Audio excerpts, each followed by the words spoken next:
அனைவருக்கும் மாலை வணக்கம்.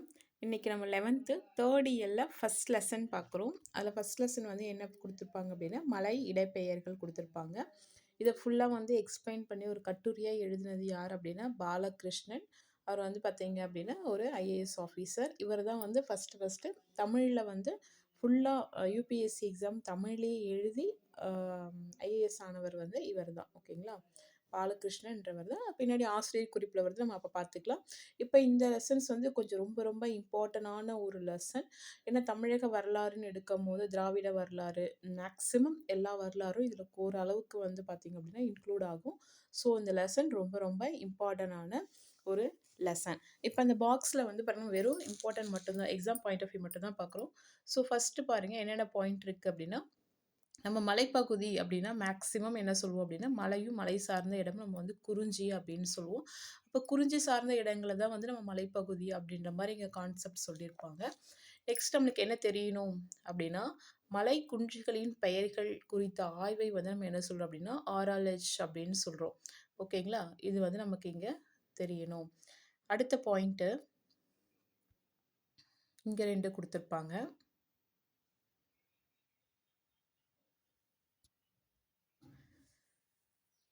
மலைநில மனிதர்கள் அப்படின்னு சொன்னவர் யார் சொல்லியிருப்பாருன்னு அப்படின்னா கமில் சுவலபில் அப்படின்னு சொல்லியிருப்பார். இப்போ இருக்கிற இந்த இயர் கொடுத்த எடிஷன் புக்கில் வந்து இந்த ஆத்தர் இருக்க மாட்டார். ஸோ இது நல்லா நோட் பண்ணி வச்சுக்கோங்க. திராவிடர்களின் அடிப்படையில் மலைவாழ் மக்கள் வந்து திராவிடர்களை வந்து நம்ம என்ன சொல்கிறோம் அப்படின்னா மலைநில மனிதர்கள், அது மலைப்பகுதியில் வாழ்கின்ற மனிதர்களை மலைநில மனிதர்கள் அப்படின்னு சொல்கிறோம் அப்படின்னு சொன்னவர் யார் அப்படின்னா கமில் சுவலபில் அப்படின்ற மாதிரி சொல்லியிருப்பாங்க. நெக்ஸ்ட்டு வந்து சேயோன் மேய மைவரை உலகம் அப்படின்னு சொன்னது எந்த நூல் அப்படின்னா தொல்காப்பியம். சேயோன் மேய மைவரை உலகம் அப்படின்னா தொல்காப்பியம். நெக்ஸ்ட்டு விண்பொரு நெடுவரை குறிஞ்சி கிழவ அப்படின்னு அந்த மலைப்பகுதியை எக்ஸ்பிளைன் பண்ணது திருமுருகாற்றுப்படை. அப்போ இதிலே வந்து பாருங்க 3 பாயிண்ட் வந்து இம்பார்ட்டன்ட். மலைநில மனிதர்கள் சொன்னவர் வந்து கமில் சுவலபில், சேயோன் மேய மைவரை உலகம் அப்படின்னு சொன்னது தொல்காப்பியம், தேர்ட் வந்து திருமுருகாற்றுப்படை. இந்த பாயிண்ட் வந்து இம்பார்ட்டன்ட். நெக்ஸ்ட்டு இந்த பேஜ்லேயே வந்து கீழே கொடுத்துருப்பாங்க, அந்த கடையெழு வள்ளல்கள் இருப்பாங்க பார்த்தீங்களா, அவங்களுக்கு கடையெழு வள்ளல்கள் அவங்க வாழ்ந்த பகுதி எல்லாமே வந்து அவங்க தலைவராக எடுத்த பகுதிகள் எல்லாமே வந்து பார்த்திங்க அப்படின்னா மலைப்பகுதிகள் தான் அப்படின்ற மாதிரி இங்கே ஒரு பாயிண்ட் சொல்லியிருப்பாங்க. ஓகேங்களா? அது நோட் பண்ணிக்கங்க. அடுத்து இந்த பேஜ்லேயே வந்து காமனாக வந்து மலைவாழ் பகுதியில் வந்து பழங்குடியின மக்கள்கள் இருப்பாங்க. அவங்கள வந்து நம்ம என்ன சொல்லுவோம் அப்படின்னா இனக்குழுக்கள் அப்படின்ற மாதிரி சொல்லுவோம்.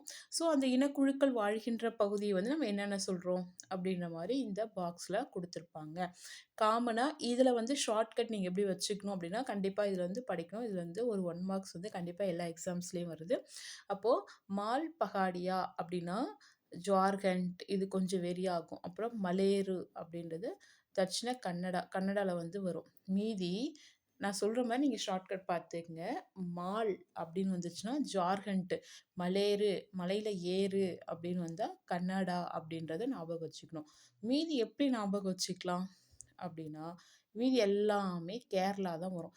கேரளா அப்படின்னு வந்துச்சுனாலே மலை அப்படின்ற மாதிரி ஞாபகம் வரும். நம்ம மலைன்னு சொல்லுவோம், அவங்க வந்து மலை ஆன்ற டேர்மில் யூஸ் பண்ணுவாங்கன்ற ஞாபகம் வச்சுக்கணும். அப்போ மலைன்னு வந்துச்சுன்னா கேரளா அப்படின்னு ஞாபகம் வச்சுக்கணும். இந்த மலைன்றது கூட வேறு என்னென்னலாம் வந்தால் அது எந்த பகுதி, கேரளாவோட எந்த பகுதி அப்படின்ற மாதிரி சொல்லியிருப்பாங்க.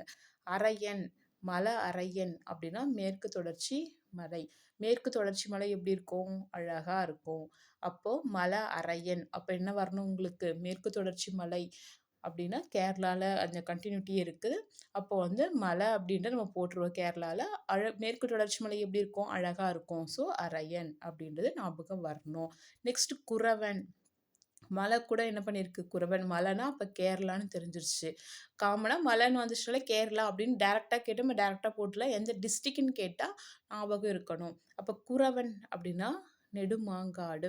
இந்த குறவன் குருத்திலாம் பார்க்கறதுக்கு நம்ம ரொம்ப தூரம் என்ன பண்ணணும்? ஊர்லேருந்து ரொம்ப தூரம் ட்ராவல் பண்ணணும் அப்படின்ற மாதிரி ஞாபகம் வச்சுக்க. அப்போ குறவன் அப்படின்னா நெடுதூரம், நேன்ற மாதிரி ஸ்டார்ட் ஆகும். அப்போ நெடுமாங்காடு அப்படின்னு ஞாபகம் வச்சுக்கணும். நெக்ஸ்ட்டு மூத்தன்.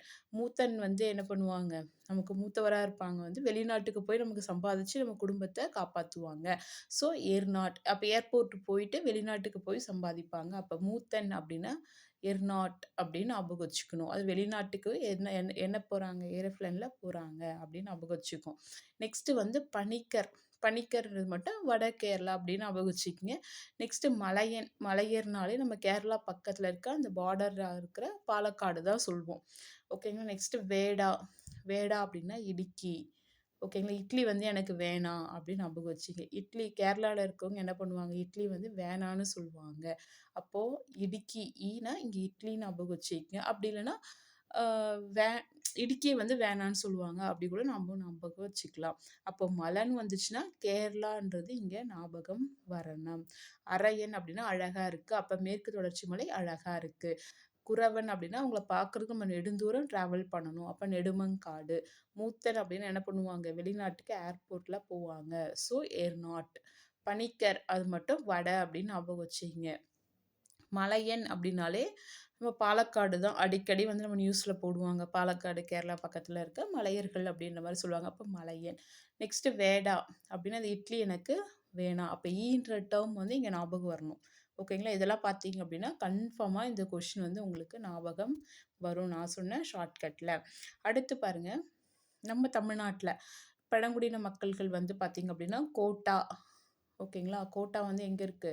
நீலகிரி பகுதியில வாழ்கின்ற பழங்குடியின மக்கள் தான் கோட்டா அப்படின்னு சொல்றாங்க. Next Torah. தோரா வந்து எங்க இருக்கு அப்படின்னா ஆந்திர பிரதேசத்துல வாழ்றாங்க. நெக்ஸ்ட் கோண்டு கொய்டர் அப்படின்னா வந்து ஒடிசா. கோண்டு கொய்டர் அப்படின்னா ஒடிசா அப்படின்றது ஞாபகம் வரணும். ஓகேங்களா. அப்ப இந்த ஷார்ட்கட் வந்து பாக்ஸ் வந்து ரொம்ப ரொம்ப இம்பார்ட்டன்ட். இப்ப மலன் வந்துச்சுன்னா கேரளான்றது உங்களுக்கு ஞாபகம் வரணும். நெக்ஸ்ட் வந்து நம்ம நீலகிரியில வாழ்ந்த அந்த மக்களை வந்து நம்ம என்ன சொல்வோம்? தோடர் அப்படிலாம் கோட்டா அப்படின்ற மாதிரி சொல்லுவோம். அதிலே வந்து அந்த தோடர் இன மக்கள் வந்து என்ன சொல்லியிருப்பாங்க அப்படின்னா, அவங்க வளர்க்கின்ற அந்த பால் எருமை, அந்த கொட்டா நம்ம சொல்லுவோம் பார்த்தீங்களா? பால் மாட்டெல்லாம் கட்டி வைக்கிறது. அந்த கொட்டில்களை வந்து அவங்க புனித இடமா கருதுவாங்க. ஸோ அத சுத்தி என்ன பண்ணுவாங்க அப்படின்னா, உயர்ந்த மதில் சுவர்களை வந்து கட்டுவாங்க. அதே மாரி அவங்க வீட்டுக்கு முன்னாடி வந்து வீட்டுக்கு முன்புறம் வந்து திண்டுகள் மீன்ஸ் வந்து மேடைகள் வந்து அமைச்சிருப்பாங்க அப்படின்ற ஒரு பாயிண்ட் சொல்லியிருப்பாங்க. நீலகிரியில எந்த மக்கள் அப்படின்னா தோடரின மக்கள் எதை வந்து புனிதமா கருதுறாங்க அப்படின்னா அந்த மாட்டு கொட்டையை வந்து புனித இடமா கருதுறாங்க. ஸோ அதை சுத்தி வந்து மதிர்ச்சுவர்களை வந்து அமைச்சிருப்பாங்க. ஸோ அவங்க வீட்டுக்கு முன்னாடி என்ன பண்ணியிருப்பாங்க அப்படின்னா திண்டுகள் வந்து அமைச்சிருப்பாங்க. திண்டுகள் அப்படின்னா மேடைகள். இப்போ கொஸ்டின் எப்படி கேட்கலாம் அப்படின்னா தமிழ்நாட்டில் எந்த மாவட்டத்தில் வீட்டிற்கு முன்பு திண்டுகள் அமைக்கப்படுகிறதுன்னு கொஸ்டின் கேட்பாங்க. அப்போ என்னது? நீலகிரி. எந்த இனத்த மக்கள் அப்படின்னா தோடர் இனத்த மக்கள் அப்படின்றது ஞாபகம் வரணும் நமக்கு. ஓகேங்களா. நெக்ஸ்ட் இந்த பகுதியில மெட்டு அப்படின்ற மாதிரி கொடுத்துருப்பாங்க. ஓகேங்களா. குறும்பர் மொழி. குறும்பர் மொழியில மெட்டு அப்படின்னா என்ன அர்த்தம் அப்படின்னா தாழ்வாரத்தை குறிக்கின்ற ஒரு உயரமான மேடான அமைப்பதை நம்ம என்ன சொல்றோம் அப்படின்னா மெட்டு அப்படின்ற மாதிரி சொல்லுவோம். அது வந்து எந்த மொழி? குறும்பர் மொழி. இது ரொம்ப இம்பார்ட்டன்ட். குறும்பர் மொழியில வழங்குகின்ற மெட்டு. ஓகேங்களா. கொஞ்சம் ஜூம் பண்ணிக்கலாம். குறும்பர் மொழி. குறும்பர் மொழியில வழங்குகின்ற மெட்டு அது வந்து எதை குறிக்குது அப்படின்னா மேடான அமைப்பை வந்து குறிக்கிறது அப்படின்றத ஞாபகம் வச்சுக்கணும். இங்க மொழி இம்பார்ட்டன்ட். நெக்ஸ்ட் ஆந்திராவிலையும் ஒடிஷாலையும் ஜதாப்பு அப்படின்ற ஒரு பழங்குடியினர்கள் வந்து பெரும்பாலும் மலை உச்சியில வந்து வாழறாங்க அப்படின்னு சொல்லியிருப்பாங்க. அப்போ ஆந்திரா ஒடிஷால எந்த பழங்குடியின மக்கள் வந்து அதிகமா மலைப்பகுதியில வசிக்கிறாங்க அப்படின்னா ஜதாப்பு. நம்ம வந்து இப்படி பாயிண்ட்ஸ் படிக்கும்போது கொஷின்ஸ் வந்து எப்படி கேட்கலாம் அப்படின்றது உங்களுக்கு கொஞ்சம் கெஸ் பண்ணி படிச்சீங்கன்னா உங்களுக்கு ஈஸியா இருக்கும். நெக்ஸ்ட் வந்து திராவிட சொல்லான மலை என்பது சமஸ்கிருத மொழியில் மலையா அப்படின்னு அழைக்கப்படுகிறது. ஓகேங்களா. அப்போ மலையான்றது ஒரு சமஸ்கிருத மொழி அப்படின்றது நமக்கு ஞாபகம் இருக்கணும். மலைன்றது திராவிட சொல் நம்ம காமனா போட்டுருவோம். நெக்ஸ்ட் நம்ம பாண்டிய மன்னனான ஒருவருக்கு வந்து மலையத்து வஜா அப்படின்ற ஒரு பேர் வந்து வழங்கியிருக்காங்க. எந்த மன்னன் அப்படின்னு கேட்பாங்க. அப்போ இங்க வந்து எந்த மன்னன்? பாண்டிய மன்னன். அவரோட பேர் வந்து என்னது? அவருக்கு என்ன பேர் வழங்கியிருக்காங்க அப்படின்னா மலையத்து வஜா அப்படின்னு வழங்கியிருக்காங்க. ஓகேங்களா. நெக்ஸ்ட் இந்த இடத்துல வந்து என்ன சொல்லியிருப்பாங்க அப்படின்னா மலை அப்படின்னா அது வந்து உயரமான பகுதி. குன்று அப்படின்னா மலையை விட கொஞ்சம் கம்பேரிசன் வந்து ஹைட்டு கம்மியாக இருக்கிறத வந்து என்ன சொல்லியிருக்காங்க அப்படின்னா குன்றுன்னு சொல்லியிருந்தாங்க.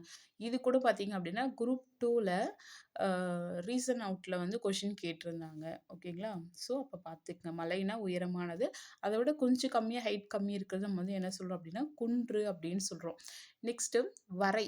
வரைன்ற சொல் வந்து பார்த்தீங்க அப்படின்னா கோடு, மலை, சிகரம், விளிம்பு, கரை, எல்லை, நுனி என்ற பொருள்கள்லாம் வந்து பயன்படுத்தப்படுகிறது. தமிழ் மொழியில வரைகின்ற சொல்லுக்கு என்ன மீனிங் அப்படின்ற மாதிரி இங்க படுத்துக்குங்க.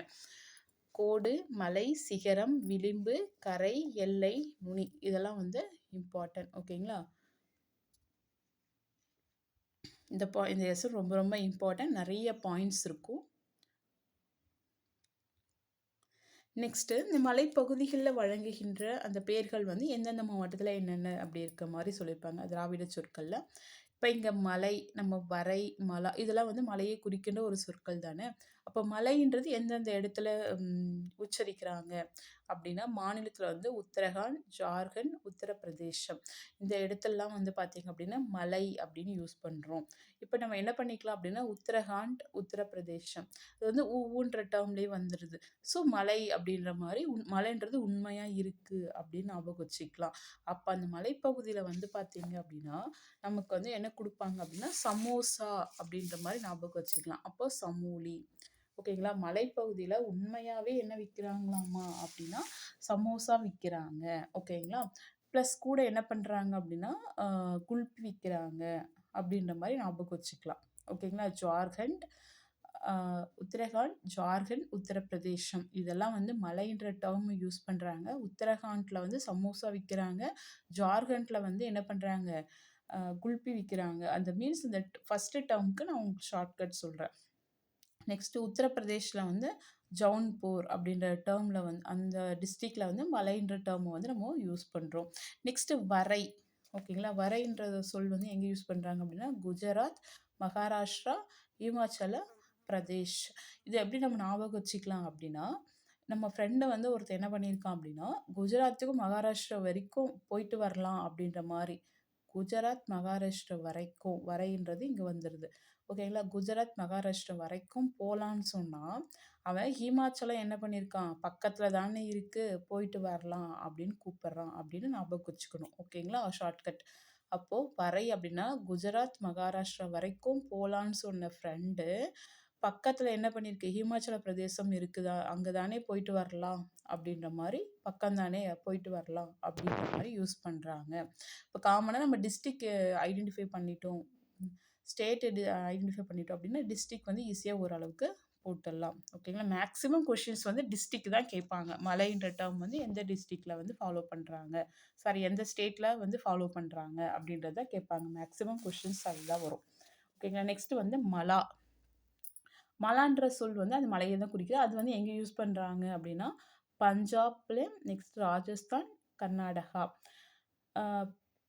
பஞ்சாப் அப்படின்னா ஜலந்தர் மாவட்டத்தில் யூஸ் பண்ணுறாங்க. ராஜஸ்தான் வந்து அஜ்மீர். அஜ்மீர்னாலே நமக்கு தெரியும் அந்த மூவி ஒரு படம் வந்திருக்கும் பாருங்கள் அக்பர் பற்றி. ஓகேங்களா? அப்போ வந்து மலான்ற டேர்ம் வந்து அஜ்மீரில் யூஸ் பண்ணுறாங்க. உடுப்பி. உடுப்பி ஹோட்டலில் பஞ்சாப் ஹோட்டல்லையே என்ன பண்ணுறாங்க அப்படின்னா மலான்ற டேர்ம் யூஸ் பண்ணுறாங்க. அப்படின்னா மாலா வந்து அங்கே வேலை செய்கிறாங்க அப்படின்னு மாதிரி கூட ஞாபகம் வச்சுக்கலாம். பஞ்சாப் ஹோட்டல்லையும் உடுப்பி ஹோட்டல்லையும் என்ன பண்ணுறாங்க யார் ஒர்க் பண்ணுறாங்க மாலா வந்து ஒர்க் பண்ணுறாங்க. அதுதான் மீன்ஸ் வந்து எனது மலா. ஓகே, நம்ம ஷார்ட்கட் வந்து எப்படினாலும் வச்சுக்கலாம், நமக்கு தேவையான அளவுக்கு வச்சுக்கலாம். ஓகேங்களா? இது வந்து பாக்ஸ் இம்பார்ட்டன்ட். நெக்ஸ்ட்டு அந்த பாக்ஸ் வந்து நம்ம இதோட கண்டினியூட்டி பார்த்துட்டு அதுக்கப்புறம் பார்த்துக்கிட்டு ஈஸியாக இருக்கும். நெக்ஸ்ட்டு தென்னிந்தியாவில் வந்து மலை என்ற இடப்பெயர் சிறப்பிடம் வந்து நம்ம என்ன சொல்லலாம் அப்படின்னா காமனாக கோட்டைன்ற மாதிரி கூட இங்கே யூஸ் பண்ணுவாங்க. அதுக்கப்புறம் அது பின்னாடி வரலாம். இப்போ வந்து மலை வந்து இந்த இடத்துல முன்னோட்டாகவும் ஊருக்கு முன்னாடி வந்து மலைன்ற இடத்துல வந்து எத்தனை இடத்துல தமிழ்நாட்டில் யூஸ் பண்ணுறாங்க அப்படின்னா 17 இடத்துல யூஸ் பண்ணுறாங்க. பின்னோட்டா என்ன பண்ணுறாங்க அப்படின்னா 84 இடத்துல வந்து யூஸ் பண்ணுறாங்க. அப்போ பின்னோட்டம் வந்து எக்ஸாம்பிள்ஸ் வந்து என்னது திருவண்ணாமலை அப்படின்ற மலைன்ற மாதிரி ஸ்டார்ட் பண்ணுறாங்கல்ல அதெல்லாம். ஓகேங்களா? அது மாதிரி பின்னோட்டமாக 84 இடம், முன்னோட்டமாக 17 இடங்கள் அதுன்றது நமக்கு ஞாபகம் வரணும். கர்நாடகாவில் இது வந்து தமிழ்நாட்டுல முடிஞ்சுச்சு. நெக்ஸ்ட் வந்து கர்நாடகால வந்து பார்த்தீங்க அப்படின்னா, மலை என்ற வடிவம் வந்து ஒரே ஒரு இடத்துல மட்டும் தான் இருக்காமா. அது வந்து எங்க அப்படின்னா, தோணி மலையில ஒரே ஒரு இடத்துல மட்டும் தான் என்ன பண்றாங்க அப்படின்னா, யூஸ் பண்றாங்க. மலைன்ற டெர்ம. மீதி எல்லாம் என்ன யூஸ் பண்றாங்க அப்படின்னா, மலே அப்படின்னு யூஸ் பண்றாங்க. மீதி எல்லாம் என்ன யூஸ் பண்றாங்க அப்படின்னா, மலே அப்படின்னு யூஸ் பண்றாங்க. அப்படின்னா மலேரு அப்படின்னா கூட நம்ம கர்நாடகான்றத பார்த்தோம். அப்ப மலேன்றது இங்க 15 இடத்துல யூஸ் பண்றாங்க அப்படின்ற மாரி நமக்கு தெரியணும். ஓகேங்களா? நெக்ஸ்ட்டு கேரளா மாநிலத்தில வந்து கீழ குடுத்துருப்பாங்க. கேரளால வந்து 10 இடத்துல வந்து என்ன பண்றாங்க அப்டின்னா, மலைன்ற விகுதி அத பின்னாடி வந்து யூஸ் பண்றது வந்து கேரளால எத்தனை இடம் அப்டின்னா, 10 இடத்துல வந்து கேரளால வந்து யூஸ் பண்ணாங்க. அப்ப தமிழ்நாட்ல எத்தனை, கர்நாடகால எத்தனை, கேரளால எத்தனைன்னு தெரியணும். தமிழ்நாட்ல வந்து முன்னோட்டு எவ்வளோ? 17 பின்னோட்டு வந்து 84 அப்டின்றது ஃபர்ஸ்ட் பாயிண்ட் நம்மளுக்கு தெரியணும். செகண்ட் பாயிண்ட் வந்து என்ன பண்றாங்க அப்டின்னா, கர்நாடகால மலைன்ற வந்து ஒரு இடத்துல மட்டும் தான் யூஸ் பண்றோம். நெக்ஸ்ட் வந்து ஓகேங்களா? அதுக்கப்புறம் மலே அப்படின்ற டெர்ம் வந்து நம்ம என்ன பண்றோம் அப்படின்னா, 15 இடத்துல வந்து யூஸ் பண்றோம். ஓகேங்களா? 15 இடத்துல என்ன பண்றோம் அப்படின்னா, மலேன்ற டெர்ம வந்து யூஸ் பண்றோம். கேரளால வந்து என்ன பண்றாங்க அப்படின்னா, 10 இடத்துல வந்து யூஸ் பண்றாங்க அப்படின்றது நமக்கு ஞாபகம் இங்க வரணும். நெக்ஸ்ட் வந்து கோட்டைன்ற டெர்ம் வந்து இங்க குடுத்துருப்பாங்க. கோட்டைன்றது எங்கெங்கெல்லாம் யூஸ் பண்றாங்க அப்படின்ற மாரி நமக்கு இங்க வந்து குடுத்துருப்பாங்க. இது வந்து கோட்டைன்ற டெர்முக்கான பாக்ஸ் இது. மலையாளத்தில வந்து எங்க யூஸ் பண்றாங்க, கன்னடத்தில எங்க யூஸ் பண்றாங்க அப்படின்றது. நம்ம காமனா தமிழ்நாட்டில வந்து பார்த்தீங்க அப்படின்னா, கோட்டை, கோடு அப்படின்ற மாரி நம்ம யூஸ் பண்றோம். மலையாளத்தில வந்து பாருங்க, இந்த டைய எடுத்துட்டு கோட்டா, கோடு, கோடுன்றது காமனா அங்க வந்துருது. கன்னடத்தில வந்து கோட்டே, கோண்டே, தெலுங்குல வந்து கோட்ட, கோட்டே, அப்புறம் வந்து இதெல்லாம் வந்து கொஞ்சம் சும்மா ரீட் பண்ணி வச்சுக்கங்க. மேக்ஸிமம் நம்மளுக்கு என்ன தெரியணும் அப்படின்னா, தமிழ் பார்த்துக்கங்க, மலையாளம் பார்த்துங்க, கன்னடம் பார்த்துக்கங்க. ஓகேங்களா? இதுல இருந்து மேக்ஸிமம் கொஸ்டின்ஸ் வந்து வரும் நமக்கு. ஓகேங்களா? அப்புறம் கீழ வந்து என்ன சொல்லியிருப்பாங்க அப்படின்னா, இந்தியாவுல வந்து கோட்டைன்ற முடியிற அந்த டெர்ம் வந்து எத்தனை இடத்துல யூஸ் பண்ணுவாங்க அப்படின்னா, 248 இடத்துல வந்து யூஸ் பண்றாங்க. கோட்டைன்ற சொல் வந்து இந்தியாவுல வந்து பார்த்தீங்க அப்படின்னா, இந்த ஊர் பெயர்கள்ல வந்து யூஸ் பண்ற மாரி எத்தனை இடத்துல வருது அப்படின்னா, அ 248 இடப்பெயர்கள் வந்து வருது. அது எல்லாமே வந்து எங்க தான் இருக்காமா, தமிழ்நாட்டுல மட்டும் தான் இருக்கு அப்படின்ற மாரி சொல்லியிருப்பாங்க.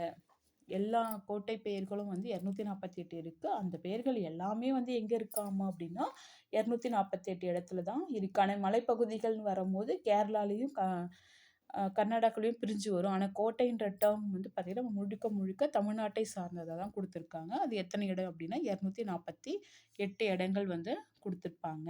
நெக்ஸ்ட் கோடு. கோடுன்றதுக்கு வந்து பார்த்தீங்க அப்படின்னா, கோடு என்ற தமிழ் சொல்லுக்கு வந்து மலையுச்சி, சிகரம், மலை என்ற பொருள் எல்லாமே வந்து வருது அப்படின்ற மாரி சொல்லியிருப்பாங்க. காமனா வந்து பார்த்தீங்க அப்படின்னா, அந்த மலை அப்படின்றது தான் வந்து பார்த்தீங்க அப்படின்னா, அதான் மலையரண், காட்டரண் அதுதான் வந்து இயற்கை அரண்களா சொல்றாங்க. அதுதான் வந்து நமக்கு செயற்கையா கட்டுகின்ற மதில் சுவர்களை விடவும், கோட்டைய விடவும் வந்து வலிமையானது. அது நமக்கு நேச்சுரலா தெரிஞ்சது. அதான் பாயிண்ட் குடுத்துருப்பாங்க. அப்ப இங்க நமக்கு என்ன இம்பார்ட்டன்ட் தெரியணும் அப்படின்னா, கோடி என்ற தமிழ் சொல்லுக்கு மலையுச்சி, சிகரம், மலை அப்படின்ற மீனிங்கும் நம்மளுக்கு இங்க தெரியணும். அவ்வளோதான். ஓகேங்களா? இதுதான் பாயிண்டிங்கே. மீதியெல்லாம் கதை பகுதி தான். சும்மா அப்படியே சும்மா தெரிஞ்சுக்கிட்டா போதும். அவ்வளோதான். நெக்ஸ்ட் வந்து கேவிடி காம்ப்ளெக்ஸ். கேவிடி காம்ப்ளெக்ஸே வந்து ஒரு முறை கொஸ்டின் கேட்டிருந்தாங்க. கேவிடி அப்படின்னா எத மென்ஷன் பண்ணுது அப்படின்ற மாரி கொஸ்டின் கேட்டிருந்தாங்க. அப்ப கேவிடின்றது வந்து கொற்கை, வஞ்சி, தொண்டி. இத தான் வந்து எக்ஸ்பிளைன் பண்றது தான் வந்து கேவிடி காம்ப்ளெக்ஸ். கேவிடி காம்ப்ளெக்ஸ்னா இந்த கொற்கை, வஞ்சி, தொண்டினாலே நமக்கு தெரியும். பழங்காலத்துல வந்து நம்மளோட வாழ்வியல் முறைகள வந்து எக்ஸ்பிளைன் பண்ற ஒரு பிளேஸா இருக்கும். அததான் இங்க வந்து குடுத்துருப்பாங்க. குறுநில தலைவர்கள்லாம் வந்து எக்ஸ்பிளைன் பண்ணியிருப்பாங்க. மீன்ஸ் அதுதான் அவங்க வாழ்ந்த இடங்கள வந்து எக்ஸ்பிளைன் பண்றது அப்படின்ற மாரி, பண்பாட்டு ஓரியன்டடா வந்து நம்ம அத எடுத்துப்போம் அப்படின்ற மாரிலாம் சும்மா இதுல கதை பகுதியே குடுத்துருப்பாங்க. பட் ஆனா இங்க கேவிடி காம்ப்ளெக்ஸ் அப்படின்னா நம்மளுக்கு என்ன தெரியணும்? கொற்கை, வஞ்சி, தொண்டி வளாகம் அப்படின்றது நமக்கு தெரியணும். ஓகேங்களா? அப்ப இந்த லெசன்ல இருந்து நம்மளுக்கு என்ன தெரியணும் அப்படின்னா, கோடை. ஓகேங்களா? கோடை என்ற தமிழ் சொல் மலை என்றது போலவே வந்து வழங்கப்படுகிறது. அது மீன்ஸ் வந்து என்னது கோட்டை அப்படின்ற பார்த்தோம்ல. அதே மாரி கோடை என்ற தமிழ் சொல்லும் வந்து மலை என்னும் பொருளிலே வந்து வழங்குவதாகவும் இந்த லெசன்ல வந்து நம்ம தெரிஞ்சுக்கணும் அப்படின்ற மாரி இந்த பாயிண்ட் வந்து இங்க குடுத்துருப்பாங்க. அப்ப கோடைன்றதும் மலையை வந்து குறிக்குது. ஓகேங்களா? இப்ப நெக்ஸ்ட் இந்த பகுதியை எக்ஸ்பிளைன் பண்ணவர் வந்து யார் நம்ம முன்னாடியே பார்த்தோம். பாலகிருஷ்ணன் அப்படின்றவர் தான். பாலகிருஷ்ணன் வந்து பார்த்தீங்க அப்படின்னா, இந்தியாவில வந்து திராவிடவியல் ஆய்வாளரா இருந்திருப்பாரு. ஓகேங்களா? அவர் வந்து ஐஏஎஸ் ஆனதுக்கப்புறம் எதெல்லாம் வந்து அவர் பண்ணியிருப்பாரு அப்படின்னா, திராவிடவியல வந்து ஒரு ஆய்வாளரா இருந்திருப்பாரு. அவர் வந்து 28 வருஷம் வந்து பார்த்தீங்க அப்படின்னா, இடப்பெயர்வுல வந்து ஆராய்ச்சியில வந்து ஈடுபட்டிருப்பாரு. இதுவரைக்கும் வந்து பார்த்தீங்கன்னா, வடமேற்கு இந்தியாவில் இன்று வரை வந்து அது அந்த கேவிடி காம்ப்ளெக்ஸ் நம்ம பார்த்தோம்ல, கொர்க்கை, வஞ்சி, தொண்டி வளாகத்தை வந்து ஆய்வு பண்ணி எல்லாரோட கவனத்திற்கும் கொண்டு வந்தவர் வந்து இவர் தான். அப்ப கேவிடி காம்ப்ளெக்ஸ வந்து முதன்மையாக ஆராய்ந்து மக்களுக்கு கவனத்திற்கு கொண்டு வந்தவர் யாருன்னு கேட்டாங்கன்னா, பாலகிருஷ்ணன் தான். இவர் வந்து பார்த்தீங்க அப்படின்னா, தினமணி இப்ப இயங்குது பார்த்தீங்களா? தினமணி இதழ்ல வந்து துணை ஆசிரியரா இருந்திருப்பாரு. கணையாழி இலக்கிய இதழில் வந்து ஆலோசகரா இருந்திருப்பாரு. இது இம்பார்ட்டன்ட். தினமணி நாளிதழ்ல வந்து துணை ஆசிரியரா இருந்திருக்காங்க. கணையாழி இதழ்ல வந்து என்ன பண்ணியிருக்காரு? ஆலோசகரா இருந்திருக்காரு. இப்ப தமிழ்லயே இவர் வந்து எழுதி ஐஏஎஸ் ஆயிருப்பாரு பார்த்தீங்களா? அது வந்து எந்த வருஷம் அப்படின்னா, 1984ல ஐஏஎஸ் அதாவது யுபிஎஸ்சி எக்ஸாம் வந்து முழுமையா எல்லாமே தமிழ்ல எழுதி என்ன பண்ணியிருப்பாரு அப்படின்னா, ஐஏஎஸ் ஆயிருப்பாரு. முதல்ல வந்து தமிழ்ல பாஸ் பண்ணவரே வந்து இவர் தான் அப்படின்றத இங்க மென்ஷன் பண்ணியிருப்பாங்க. இப்போ வந்து ஒடிசா மாநிலத்தில வந்து கூடுதல் தலைமைச் செயலாளரா இருக்காங்க. அதெல்லாம் நமக்கு இம்பார்ட்டன்ட் கிடையாது. நமக்கு என்ன இம்பார்ட்டன்ட் மட்டும் அத பார்த்துக்கங்க. சிந்துவெளி பண்பாட்டின் திராவிட அடித்தளம் என்னும் நூல்ல வந்து பார்த்தீங்க அப்படின்னா, இவரோட அந்த சொற்கள் இப்ப நம்ம பார்த்தோம் பார்த்தீங்களா, இது எல்லாமே அதில வந்து குடுத்திருப்பாங்க. இவர் எழுதிய நூல்கள் வந்து மொத்தமா 3 குடுத்திருப்பாங்க. 1 வந்து என்னது அப்படின்னா, இங்க சிந்துவெளி பண்பாட்டின் திராவிட அடித்தளம். செகண்ட் வந்து அன்புள்ள அம்மா, சிறகுக்குள் வானம். ஓகேங்களா? இது வந்து 3ம் வந்து அவர் எழுதிய நூல்கள். இப்போ வந்து பாருங்க பாலகிருஷ்ணன் பத்தி நமக்கு என்ன தெரியணும் அப்படின்னா, ஃபர்ஸ்ட் தமிழ்லயே எழுதி ஐஏஎஸ் ஆனாரு. எந்த வருஷம்? இருங்க நான் அப்படியே பண்ணிடுறேன். தமிழ்லயே வந்து ஐஏஎஸ் எழுதி பாஸ் பண்ணவர் வந்து யார் அப்படின்னா, முதலில் பாஸ் பண்ணவர் யார் அப்படின்னா, பாலகிருஷ்ணன். எந்த வருஷம் அப்படின்னா 1984ல வந்து பாஸ் பண்ணியிருப்பாரு. இவர் வந்து தினமணி அதுல வந்து துணை ஆசிரியரா இருந்திருப்பாரு. கணையாழில வந்து ஆலோசகரா இருந்திருப்பாரு. இது வந்து நமக்கு செகண்டா தெரியணும். நெக்ஸ்ட் தேர்ட் ஒன் வந்து பார்த்தீங்க அப்படின்னா, அத காமனா வந்து எத வந்து ஆராய்ச்சி பண்ணியிருக்காரு அப்படின்னா, திராவிடியல் வந்து ஆராய்ச்சி பண்ணியிருப்பாரு அப்படின்றது நமக்கு தெரியணும். அப்புறம் வந்து கேவிடி காம்ப்ளெக்ஸ வந்து ஆராய்ச்சி பண்ணவரும் இவர் தான். முதன்மையானவர் இவர் தான். நெக்ஸ்ட் வந்து இவர் எழுதிய நூல்கள் வந்து பாருங்க, சிந்துவெளி பண்பாட்டின் திராவிட அடித்தளம், அன்புள்ள அம்மா, சிறகுக்குள் வானம். இந்த 3 நூல்களும் வந்து இவரே எழுதியிருப்பாரு. ஓகேங்களா? இந்த லெசன் கொஞ்சம் பெரிய லெசன். ஆனா ரொம்ப ரொம்ப இம்பார்ட்டன்டான ஒரு லெசன். நெக்ஸ்ட் லெசன்ல நம்ம அடுத்த கிளாஸ்ல பார்க்கலாம்.